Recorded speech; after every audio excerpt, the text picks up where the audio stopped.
Öyle bir makam ki kolay erilmez. Hikmeti büyüktür, sual edilmez.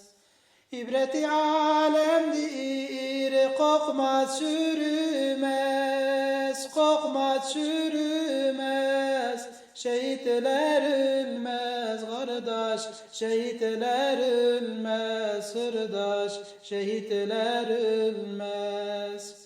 İbreti alemdir, kokmaz çürümez, kokmaz çürümez. Şehitler ölmez kardeş, şehitler ölmez sırdaş, şehitler ölmez.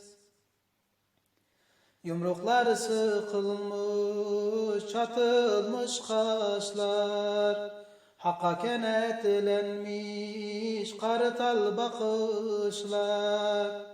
Bedenler üstüne yığılsa taşlar, yığılsa taşlar. Şehitler ölmez kardeş, şehitler ölmez sırdaş, şehitler ölmez. Bedenler üstüne yığılsa taşlar, yığılsa taşlar. Şehitler ölmez kardeş, şehitler ölmez sırdaş, şehitler ölmez. Arşa yükseliyor tekbir sesleri, Allah Allah diyor cihat erleri. Yoldaştır onlara peygamberleri, peygamberleri. Şehitler ölmez kardeş, şehitler ölmez sırdaş, şehitler ölmez.